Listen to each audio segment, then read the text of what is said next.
not me. Right. Hi, everybody. Welcome to It's Sybil. I'm Sybil Wilkes, and everyone is here today. Hey, Chris Paul, how are you? What up? All right.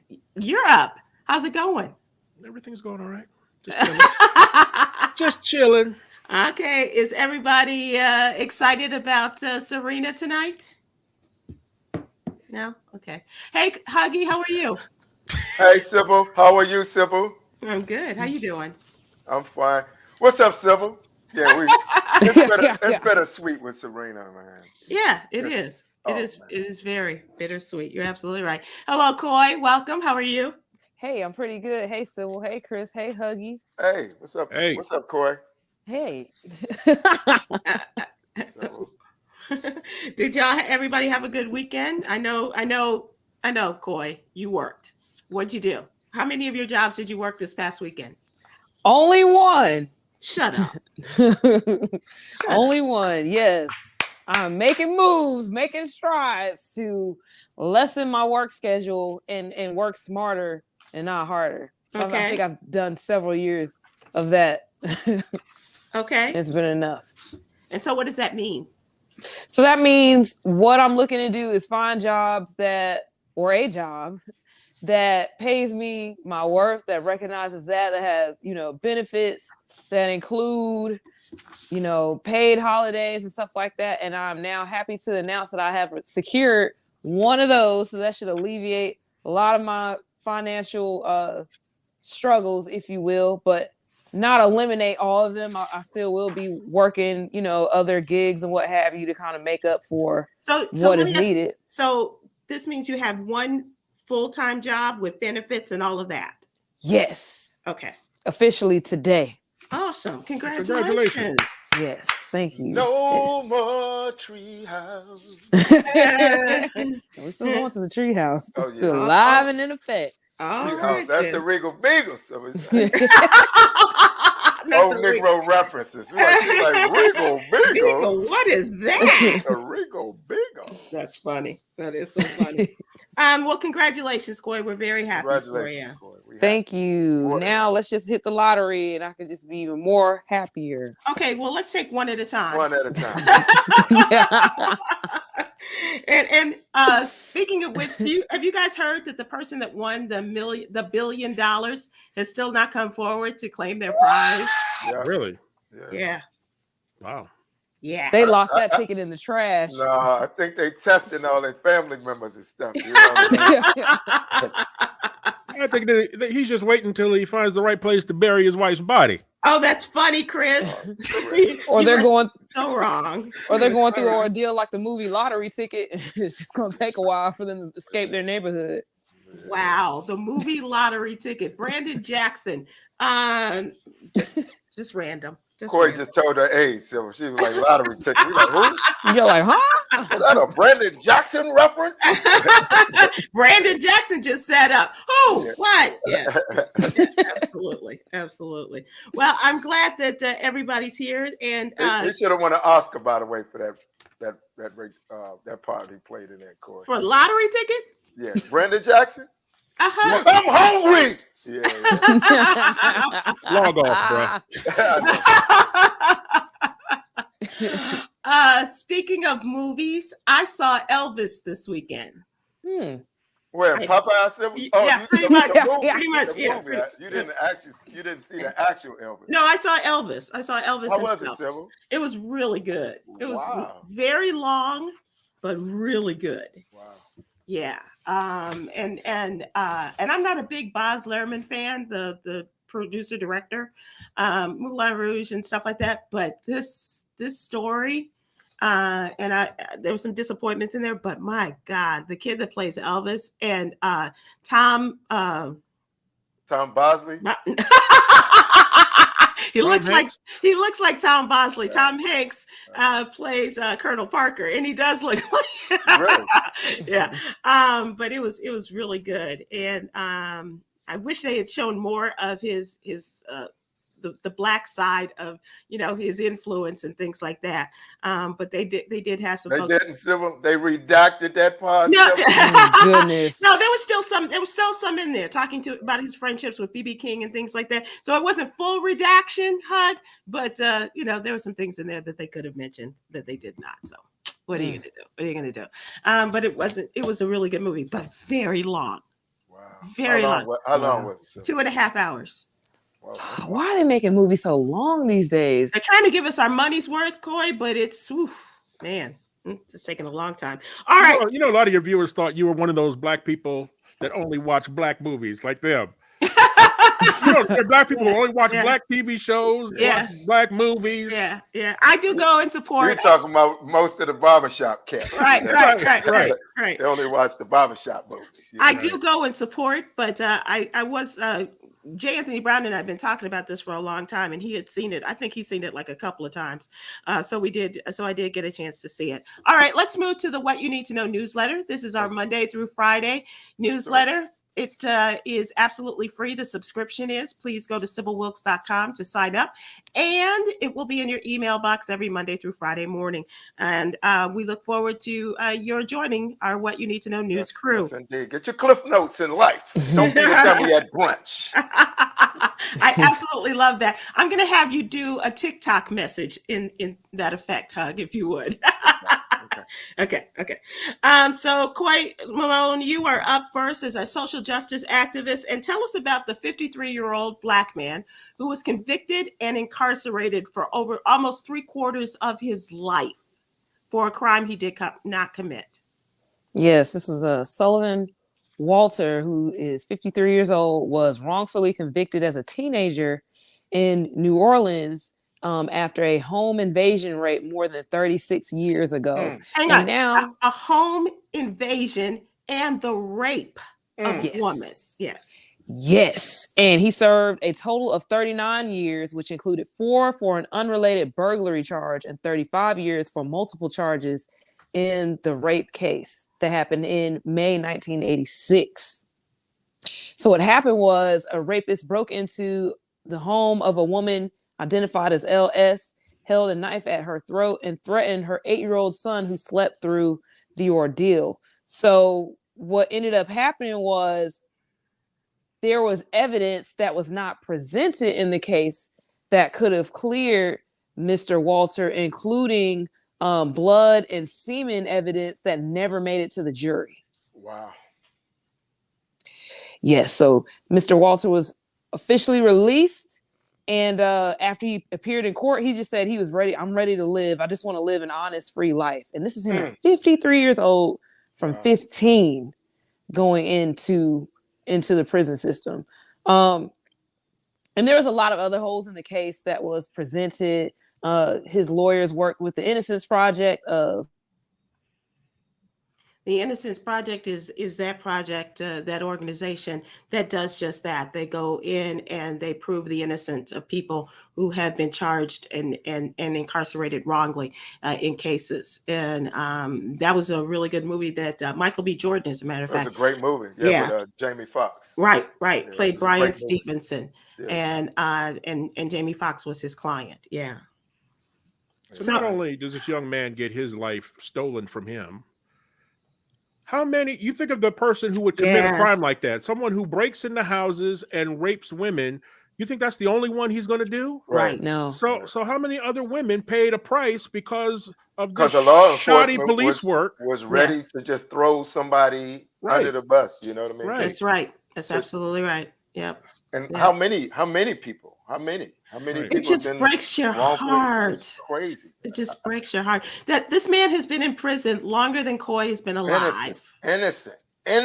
And completely innocent. And now he starts his life at 53 years. What about the law enforcement that threw him under the, you know what I mean? Sybil, that just.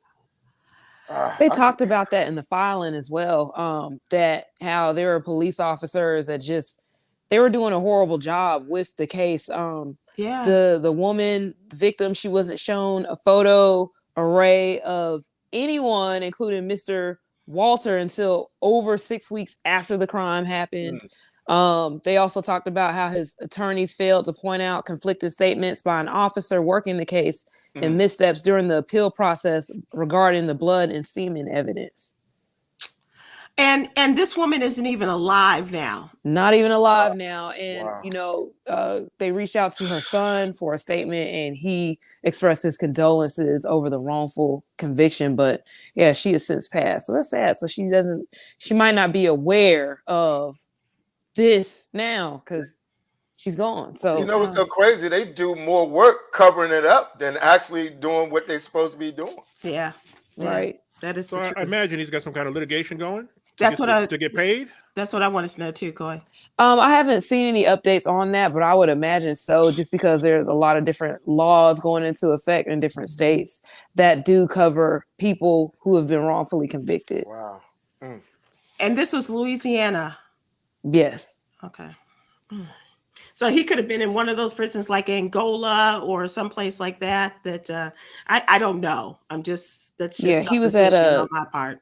The correctional center in St. Gabriel, which probably isn't any better. And he has, this is the 5th longest lockup of a juvenile in the United States. And as we reported in February's What You Need to Know newsletter, Joe Liggins served the longest sentence as a juvenile in the United States, nearly 7 decades for a conviction when he was 15 years old. Wow. Tried him as an adult. Tried him as an adult. Yeah. Okay. Well, Heavy. Keep us up to date on that one, because I am curious, like you, Chris, about any kind of lawsuit against the state, against that police department, against everybody who should be under the jail for keeping that man in prison for almost 40 years. Right. That's a crime. It's just a crime. Let's see if we can find an update while we're on the show. Okay. As I mentioned earlier, and Huggy, you had the right word for it. The bittersweet appearance of Serena Williams at the U.S. Open, starting now, in which she is in the first round. Right now, Sybil? Right now. Right now. Right now. She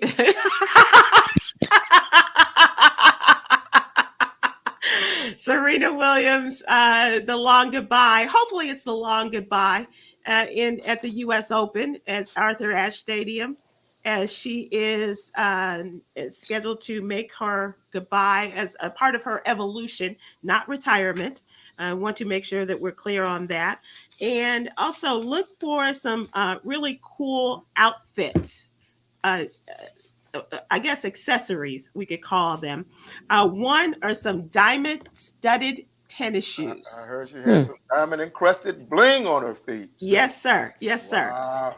And a cute black skirt, they say, that has 6 layers, like a ballerina skirt, but it has 6 layers for each of the 6 wins that she's had at the U.S. Open. Sybil, Huggy, and I hate to see Serena walk away. I know. But damn, we like to see Serena walk away. Walk away. Oh, yeah. Apparently, you're not alone, fellas. There are a lot of people who are going to miss seeing Serena work her way across a court. And every black man watching Serena is like, man, that white boy can't handle all that. Not at all. Well, he out there with no rocket.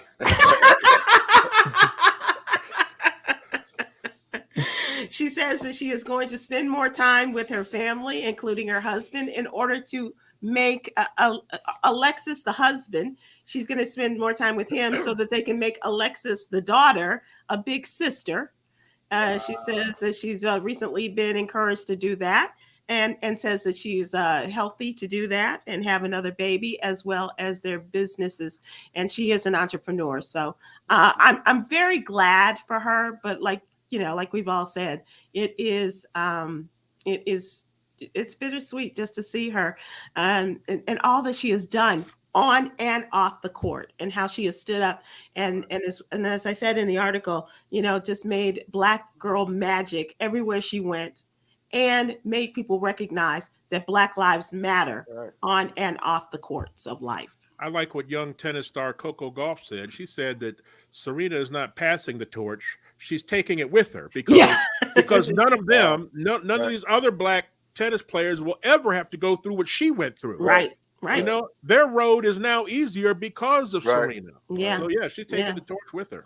But she does say, and she, amongst others, have said that they would not be there had it not been someone that looking like Venus and Serena Williams on the courts that made them believe that they could do this too.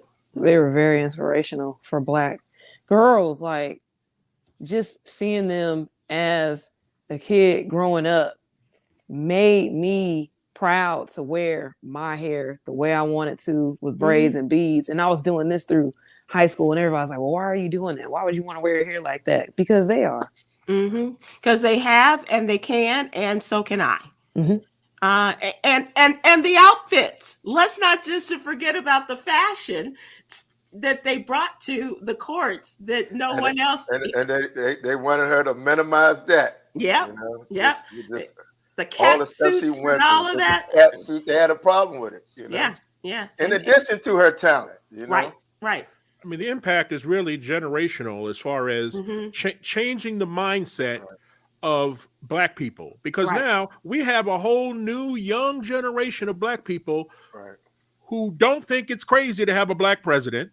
Who don't, like, you know how we all grew up. It's the norm. We grew up. We all grew up with. There's no way this country ever going to elect a Black president. Not at all. They don't think. They don't think like that. Now they don't think it's impossible for a Black woman to be vice president. They don't think that the biggest star in tennis can be a Black woman. The biggest star in golf is a Black man. They just don't. That's just not in the mindset of a new generation of Black people, and that's beautiful. What's the big deal? It's the way it's always been. Right. And I remember, you know, in those early days of Black women going to the big tournaments, this was post Althea Gibson, and then, you know, getting to the big game and not having, you know, a deal with an accessory, a clothing company.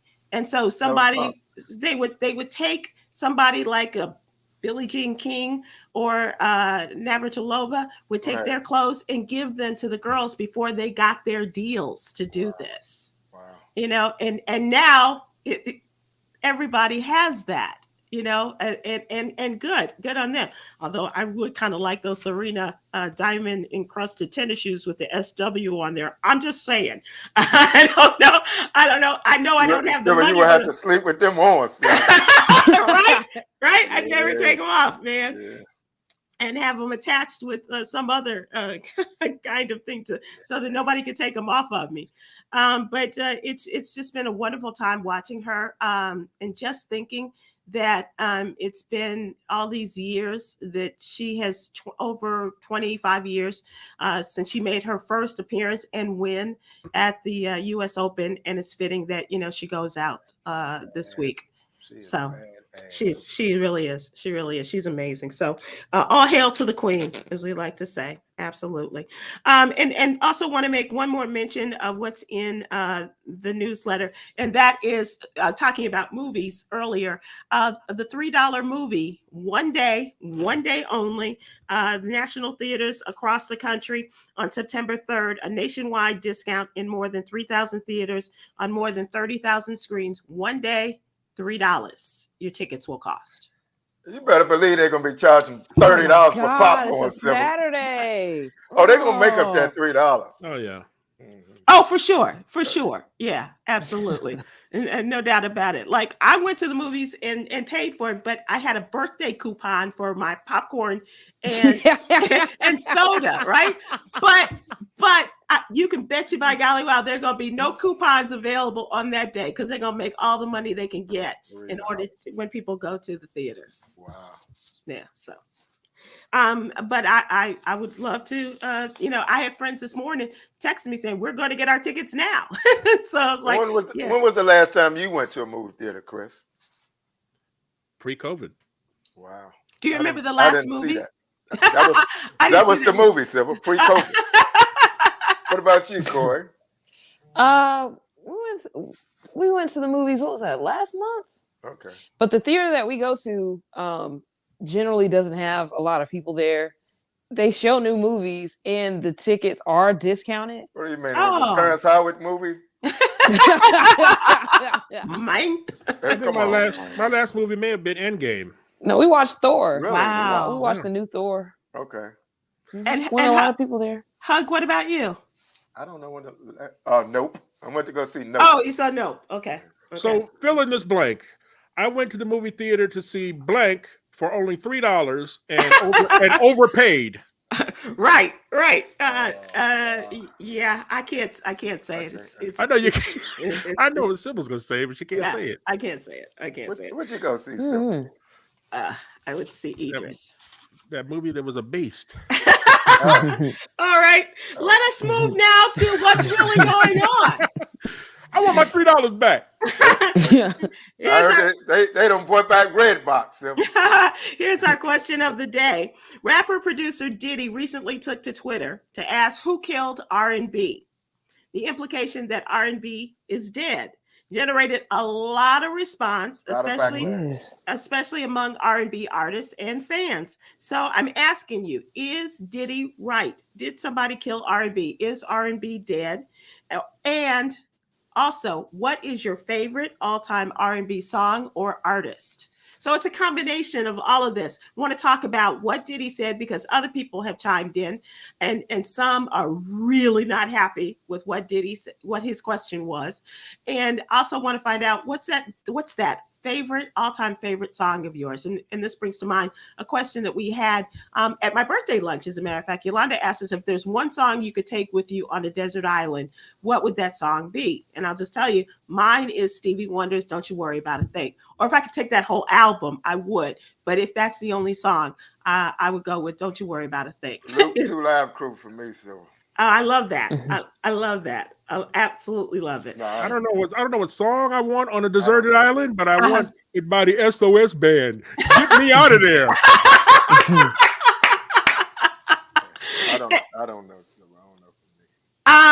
So we're asking everybody, those who are watching and who are listening, what is your favorite R&B song? Who's your favorite R&B artist? If you don't have a favorite song, and talk about Diddy. Is he right?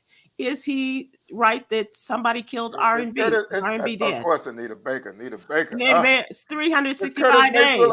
Considered R&B? Oh my gosh, yes. That is one of my favorites. See, I feel like R&B and soul kind of like. The Makings of You is one of my favorites. Oh, yeah, I love that too. It's one of my favorite songs. But so now we're supposed to believe what Diddy said. Didn't Diddy also say he remember growing up with 15 roaches on his face? Like, and now we believe it. We taking what he says to heart, right? Okay. But it is good fodder for conversation, and a lot of people. That's why he did it. Sybil. Yeah, he did it. He took to Instagram and had some of his friends come on, and a Tank, according to Diddy, calling Tank the Teddy Pendergrass of this generation, has a come to Jesus moment in which he talks about it.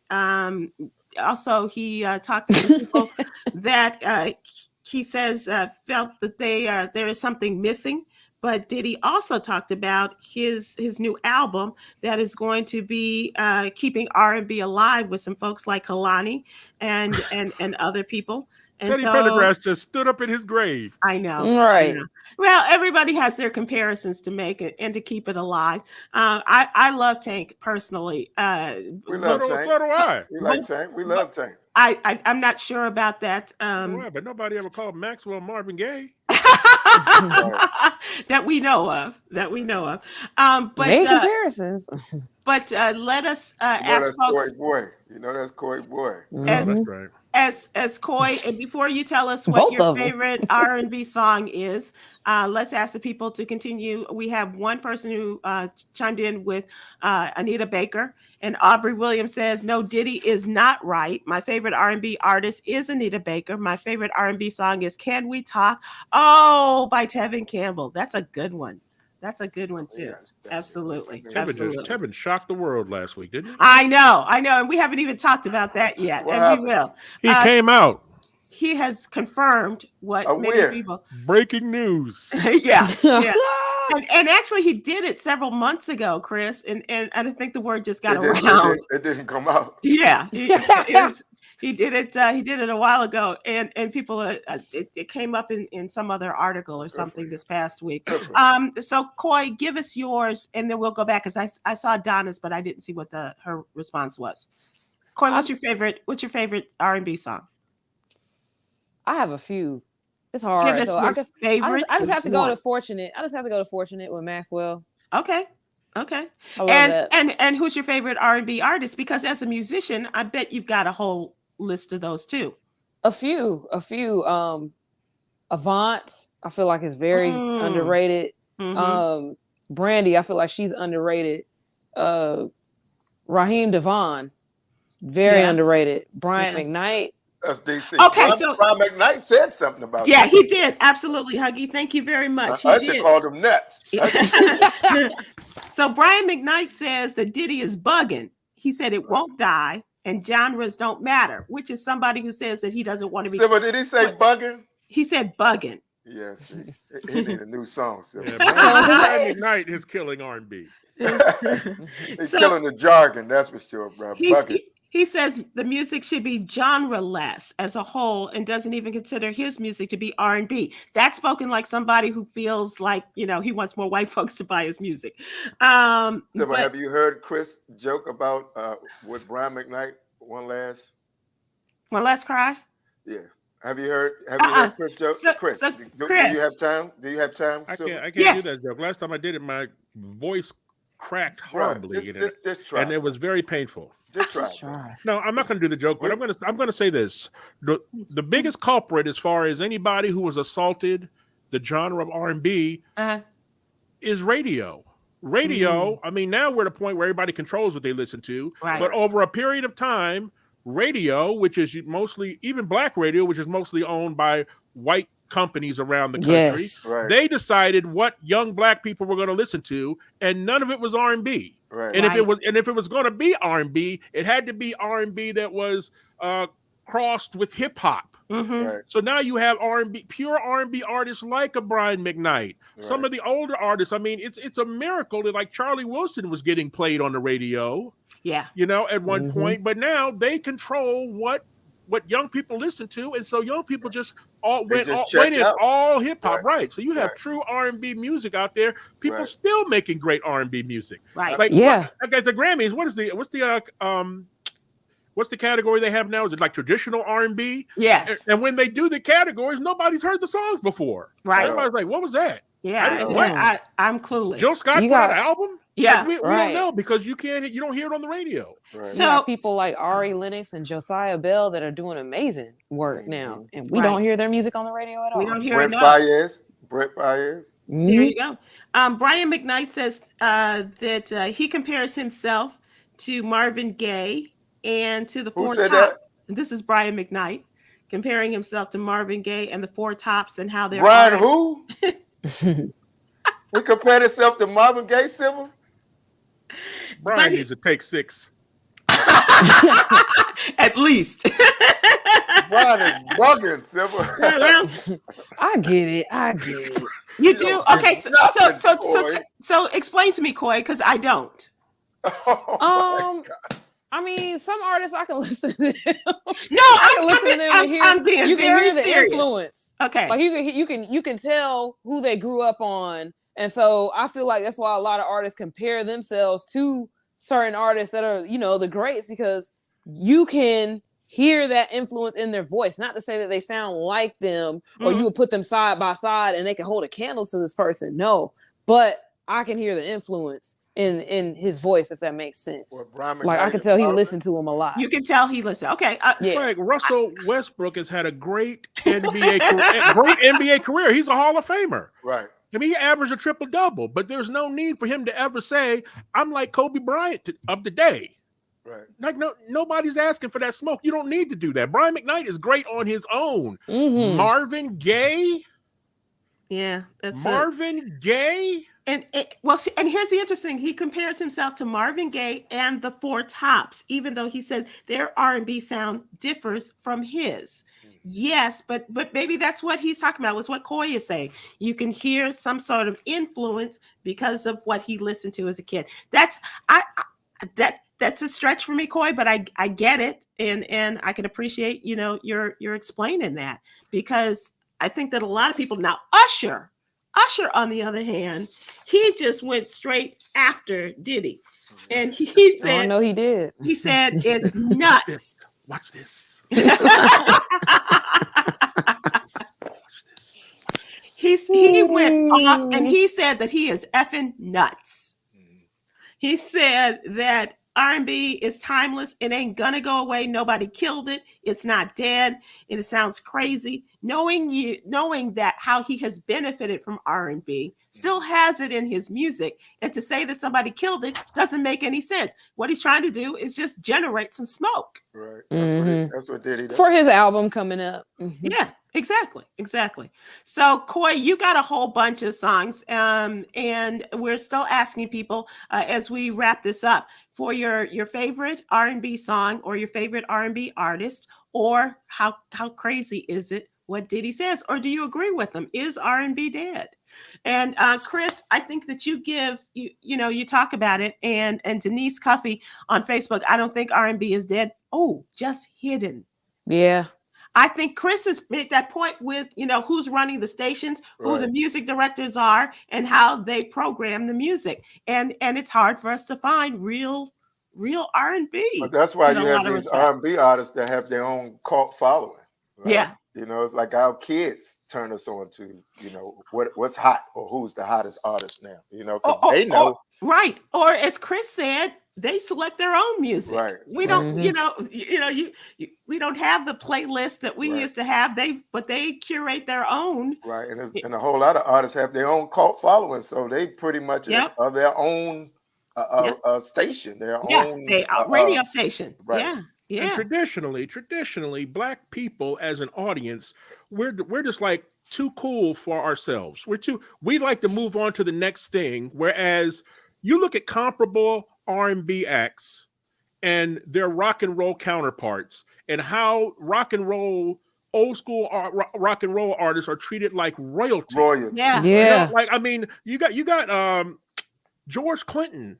Yeah. And Funkadelic, when they come to DC, they play something like a small 930 club. 930. Look at the impact they've had on music. James Brown, at the end of James Brown's career, he was playing the 930. James Brown. That's crazy. Meanwhile, you got Sting coming to town and playing Capital One Arena. You got Rolling Stones coming playing FedEx Field. It's like Frankie Beverly and Mays. I saw an interview with them years ago, and they were like, they go to London and they play Wembley Stadium. And when they come here, they play small halls, small halls, because we don't treat them as the royalty they are. They are.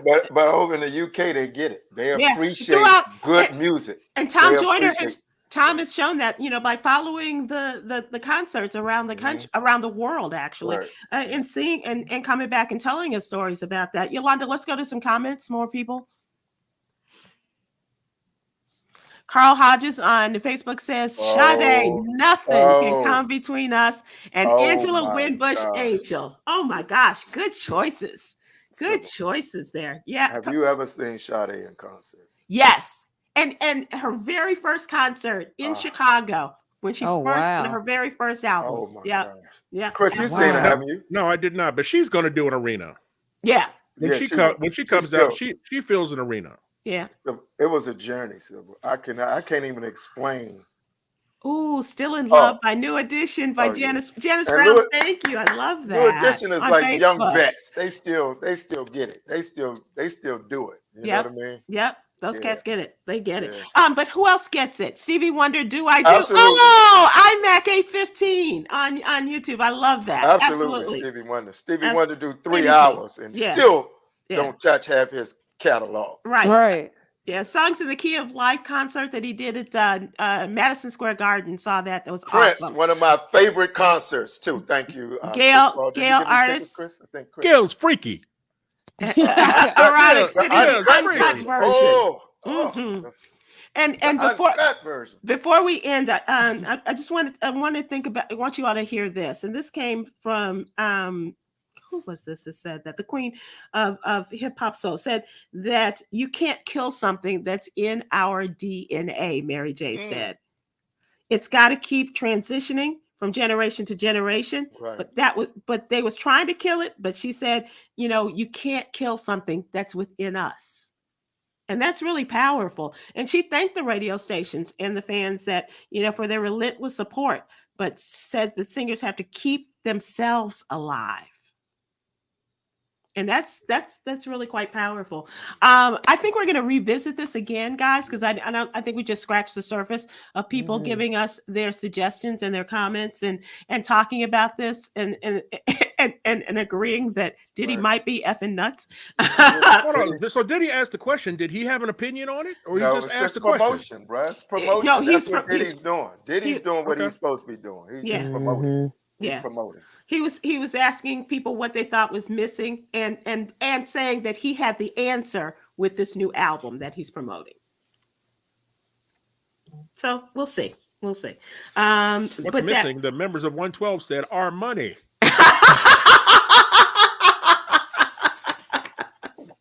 So that's our what's really going on question. They're singing peaches with no cream, Chris. It's time to talk trending topics.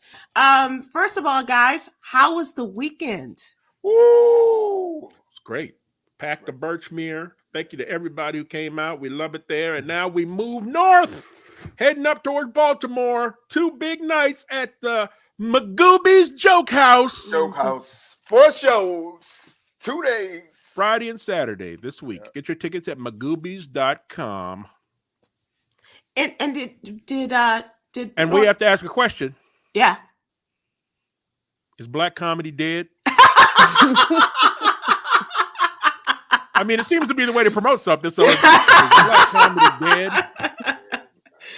So we will encourage folks in the DMV to go over to Magooby's Friday and Saturday to see you all. And what's the website again? Magoobies.com. Okay. All right. Is it Magooby's or Magooby's Joke House? Both. Go to it. Okay. Get to it. We still some funny mother. Yes, you are. Yes, you are. We're funnier. I think you are too. I get a chance to sit and watch magic happen every week with you guys. Bad weather is continuing to affect the country. Flooding in Jackson, Mississippi. I talked to a friend of the family who lives in Jackson. Yeah, in the SIP, man. They are cautiously optimistic as the Pearl River appears to have crested after record-setting rain. And hundreds of people without power and affected by some flooding in the area. They believe that it has crested at 35.5 feet, just shy of the major flood stage. Coy, did you ever experience that when you were in school at Jackson State? I experienced what it looked like to be flooded. When it rains there, for some reason, it pours. And I remember when I was in a dorm, Alexander Hall, on the 5th floor. Shout out. Alexander Hall. Oh. And when I moved in, it was suggested to me to get flood insurance. And I said, why would I get flood insurance? Wow. I'm on the 5th floor. And they said, well, the last time that it flooded, it covered the entire football stadium where it's real. I said, yeah, okay, I'm gonna go ahead and purchase the flood insurance. And I mean, they have storm drains and all kinds of drainage system and stuff like that because of the flooding, because of where it's situated near the river, but it's still not enough when this happens. It's not enough. Wow. And scuba diving. Okay. The mayor had told people to get out to find, a safe harbor wherever they could. But it looks like they have reached that at 35.5 feet. That means they evacuated the school. They had to now. It's reached the 3rd highest crest on record, which was just a couple of years ago, at 36.7 feet, flooding neighborhoods. And the friend of our family, Bobby, said yesterday that they were safe. But here's the craziness. She went to the store just in case, something was to happen. And she said she bought a lot of water because also Jackson is going through the kind of Flint thing that, it's not as dire as Flint, but they're still having water issues. And so water issues coming up from the river and water coming out of their taps. It's bananas. For the SIP. Right. Yeah, absolutely. Absolutely. And Coy, check on your people. Definitely. They were I was just watching videos of everybody at pre-drill and what have you for band at Jackson State. They've been practicing and what have you every day. This is around the time that everybody starts going back to class. People are getting ready to move into their dorms and stuff like that. So everybody pray for the kids that are out there. Some kids are there and this might be their home for now. They might not have another home to go to evacuate to. Right. That's right. That's right. That's right. Big storms went through Chicagoland area today, and they said the forecasters are looking at storms to go from the Midwest to Chicago all the way to Washington, D.C. Thousands and thousands of households without service and hundreds of thousands in Michigan alone as of 5 o'clock this afternoon. Thank God we had stuff in place for that, Sybil. It's called potholes. But please be careful. They're talking about more rain coming through the Dallas-Fort Worth area, which we're happy for. But there were people who just really had horrific damage last week with the storms that came through. Isn't this the anniversary of Katrina today? Yes. Wow. That's exactly what I was going to mention. Following this is the anniversary of the landfall of Hurricane Katrina. And this was awful. Yeah. And I remember we were the Tom Dorner family reunion. And in Florida, I'm trying to think of where. I think we were at Disney still then. And Miss Dupree was trying to get in touch with her family because she was not there with her family as they were all trying to put things together and decide whether to stay, because people will stay and they'll hunker down or to move to another part of the state. And that was just a horrific time. And I remember going and visiting the people in New Orleans years after this happened and how they were still affected by this. Wow. Yeah. It's still now. Yeah.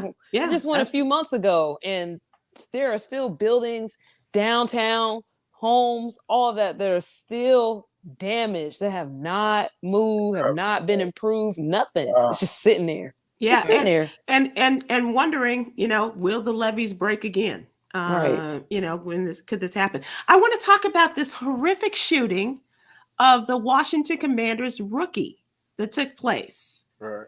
Yesterday, Brian Robinson was being robbed. He was being carjacked at 6 o'clock on Sunday evening. On 8th Street, Chris. Brazen. And I heard the suspect's been apprehended. So that's the latest, Huggy, because I think I heard that. The last thing is that they've identified 2 potential suspects is what I had, but you may have the latest. Chris, how crazy is this? This kid, he's just getting started and shot 2 bullets in his glute and lower leg. He's very, very lucky, man, because there's been so many carjackings in the whole DMV area lately. I mean, especially in Prince George's County. They actually have a big PR campaign going on right now, just telling these young people out here that it's just not worth it.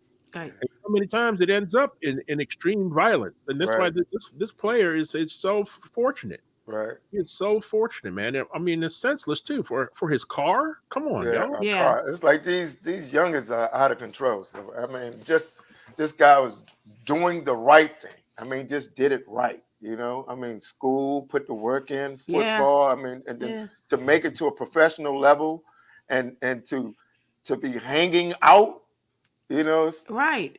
Just and 6 o'clock in the evening. I heard on a Sunday.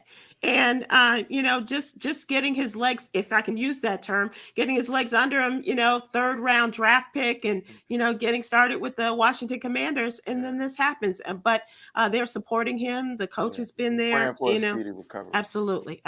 Coy, I saw kind of a look on your face. What was that? Yes, I mean, with these carjackings, I'm not sure if we talked about this or if any of you heard this trend that was going on TikTok that is showing people how to steal certain model cars with the push start and using like a cord or whatever. A USB cord. A USB cord, right. And so now that is increasing the number of carjackings, and these things are starting to just become a trend to see, well, can I get away with it? So I feel like, you know, I don't know, man. Sometimes I really just sit down and just really pray for this generation.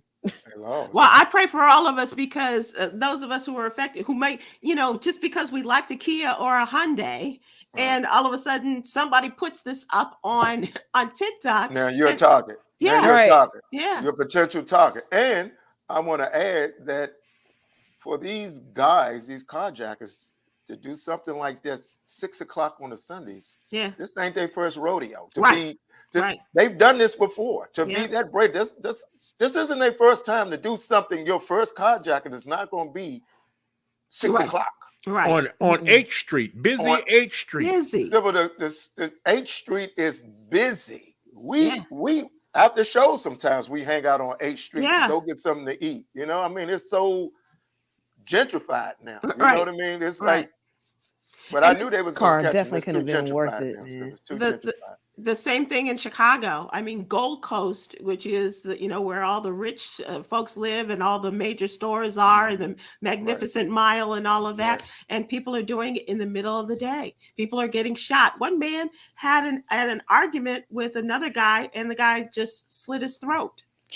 And he was able to survive long enough to get to the police and pointed out who this man was. This was over just an argument over, you know, you went and you should have. So I saw something where it was in Chicago. These guys, I think they were like professional hockey players. And they had a Range Rover and like a Panamera Porsche sitting out front. And you see this guy go up to the valet and put a gun to his rib. And you see him going to the little key box to get the keys. And those guys were out of there so fast. Wow! So it's just crazy. So and the ages you're talking about, praying for the younger generation, Coy. They have kids like 9 and 10 years old. That they are training to do this. Train. Yep. But a lot of people think this is shocking. This isn't anything new. If you're street familiar with how that works, a lot of times they do take these young kids, bring them in, make them feel like they're grown, make them feel like they're a part of a family, give them something to do, and it just starts another group of criminals. That's like gangs stuff. Yeah. And the other part of it is they're not going to be charged like adults. Right. That's why they recruit them at a younger age, because they're not going to be tried. They don't know any better, right? They're trained, they're groomed to do that. And they want to be a part of that group. They definitely need to charge the people that were grooming these kids. For sure. Is what needs to happen. We need to see more of that. There used to be a day and time where people would commit illegal acts or do stuff to be in survival mode. I want to eat. I'm providing for my family, or I'm the breadwinner, or I got to bring food in the house. Now they just doing it for likes. I'm not justifying this, but I'm saying it's a different age now. Yeah, it is. It is. Talk about bad luck. Have you guys what happened to the Cowboys now, Sybil? Well, they lost a pretty important player this past week. But how about the Italian man who was diagnosed with COVID, monkeypox, and HIV on the same day? I heard that. Damn. A 36-year-old man in Italy appears to be the world's first documented case of being diagnosed with those three things at the same time, according to a case report in the Journal of Infection. Certainly, in fact, sounds like he had sex with an unvaccinated monkey with no condom on. Oh my God. I mean, that visual. You got to be a sick individual to put that together, Chris. Get that out of my head, Chris. They said the second time in a row saying some crazy stuff that we can't get out of our head. I know. What's the first one, Coy? Last week, hospice style. Oh, there she goes. Last week. Yep. They said that he became sick with a fever, a sore throat, and a headache on one day, which was 9 days after he returned from a 5-day trip to Spain. He tested positive on July 2nd for COVID-19, noticed a rash on his left arm later that afternoon. The rash became small, painful blisters that spread across his face and torso. There's the monkeypox. And then he went to the emergency department in an Italian hospital where he was admitted to the infectious disease unit. Based upon the symptoms, they suspected he had gotten monkeypox. They collected samples, and then they came back and said, sir, you've also tested positive for HIV. That you need to sit down because you're doing too much. But how crazy is that? Damn. And HIV can be in your system undetected for up to 10 years. This is what a lot of people don't understand. 10 years. Well, it all came out because his immune system was shot to hell. Right. And it all came out there. All right. So let's move to something lighter. And congratulations in our entertainment. Let's say congratulations to radio personality Nessa and NFL vet Colin Kaepernick. They are new parents. Oh, wow. Oh, yeah. Congratulations. The first child for them. They've been together since 2015, and she has posted on her Instagram page, I thought long and hard about sharing our life-changing news today. I decided to do so because today is the first day in weeks where I stepped out of for work with a new title, and that's mom. Wow. Colin and I welcomed our amazing baby to the world a few weeks ago, and we are over the moon with our growing family. Wow. She calls him the most amazing dad and grateful that he is by their side for every moment of this journey, and also allows her to connect with her followers in a different way, conversations and life experiences. No word on when the baby was born, what the sex is, just that the baby is here, healthy, happy, and they are a happy little famy. Good luck with the baby crying, boy. The baby was delivered while she was kneeling, though. That was the position. First time ever. One knee down. One knee down. Yeah. This ought to get him a job in the NFL now because jobs like to hire men and husbands. Jobs hire husbands, and he's gonna get a job now in the NFL. You see this happening? Yeah, that's how it works. Okay. Well, you got some responsibility now. Well, you know what? For whatever it takes, Coy, I'm glad that they had a wonderful baby, and also glad that this may lead him to getting back into the NFL. Although I will go to our NFL expert, Chris Paul, and just ask you, as we begin this new season, any chance of for Colin getting back on any team?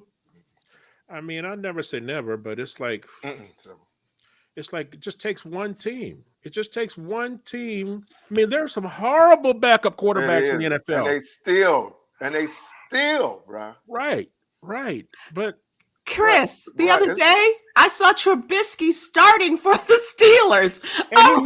And he may be the starter. I know. They just can't get past this. Like when the owners got together and said nobody hire Kaepernick, they meant it, man. Wow. Even the Raiders. Right. Even the Raiders. Wow. Come on. I'm like even knowing that any team that signs Colin Kaepernick is going to make $500 million in just jersey sales alone. And they still would rather. Bruh. I want it to be Atlanta so bad. Oh. I'm not even an Atlanta fan. I want it to be Atlanta. That would have been groundbreaking. Yeah. That would have been groundbreaking. I could see Atlanta or the Raiders. Yeah. I mean, I can't believe Washington didn't sign him as a backup because they've had such horrible publicity. Yeah. Every single story about, I mean, even just another story came out about Washington. They ranked all 30 NFL stadiums, and Washington FedEx Field is the worst. Rated everything that comes out about him is bad. You can change that narrative by bringing Colin Kaepernick in. Right. Wait, it's worse than Soldier Field in Chicago? It's the worst stadium. Wow. That's pretty damn bad. Well, I wish them all the happiness and their little social justice fighter, Coy, that they have birthed. I'm really happy for Colin and Nessa. And so let us end this conversation with our Yogi's Jewel, our daily inspiration.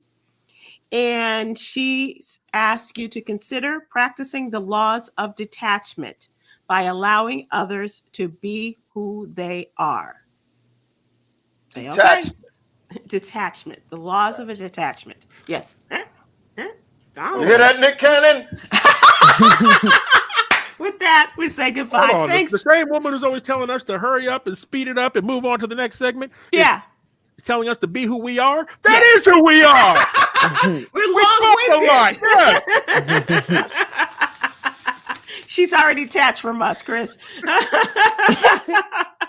All right, guys, have a wonderful weekend. We will see you all again soon. Thanks so much, everybody. Aloha.